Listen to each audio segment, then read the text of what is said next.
في زمن كثرت فيه الفتن وتكاثرت فيه الحدود المصطنعة التي فرقت ما جمعه الله، يبرز سؤال جوهري: هل نحن فعلا إخوة كما أمرنا الله؟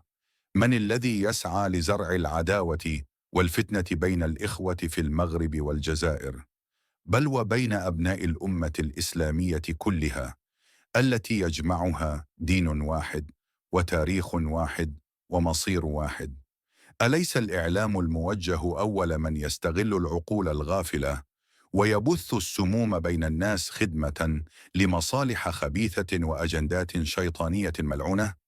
لقد حذرنا الله عز وجل صراحة من اتباع خطوات الشيطان الذي جعل هدفه الأكبر هو إضلال الإنسان وقلب الموازين، حتى يصبح الأجنبي أيا كان صديقا، ويصور المسلم عدوا لأخيه المسلم.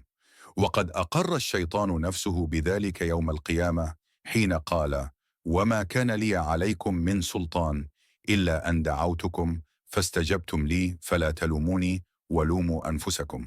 اليوم نرى بعض المؤثرين والإعلاميين الطفيليين من الطرفين وقد استحوذ عليهم الشيطان، فباعوا ضمائرهم لمصالح شخصية ضيقة، ينشرون الحقد والكراهية بوعي وقصد، ويؤثرون على فئة من الناس محاولين تمزيق نسيج الأخوة بين الشعوب. وهذا يتناقض تماما مع ما قاله الله عز وجل: أذلة على المؤمنين أعزة على الكافرين.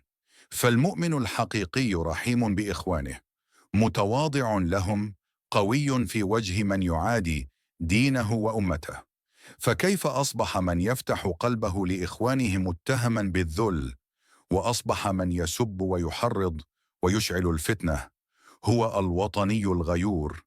أليس هذا قلبا فاضحا للحقائق؟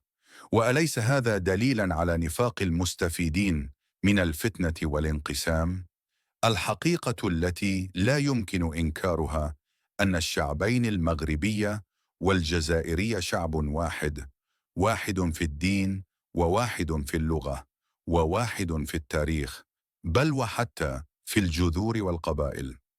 الشعبان يتقاسمان معاني الأخوة والنخوة والغيرة على الدين والحرص على العزة والكرامة.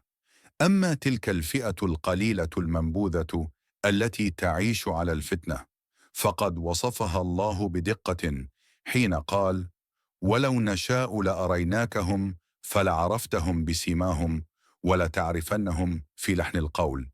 مهما حاولوا لن ينجحوا في كسر صلابة العلاقة المباركة بين الإخوة، لأن ما جمعه الله لا تفرقه أبواق مأجورة ولا حسابات وهمية.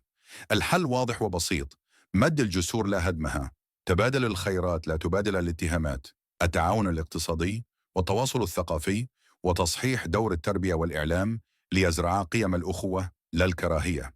إذا أردنا نهضة حقيقية فلنبدأ منها: أن نعامل بعضنا كإخوة كما أمرنا الله، وأن يكون صوت القرآن أعلى من صوت الفتنة، وصوت الحكمة أقوى من صراخ الكراهية. شارك هذا الفيديو لتصل الرسالة، ولنثبت أن وعي الشعوب أقوى من مخططات التفريق، وأن الأخوة في الله باقية مهما حاولوا.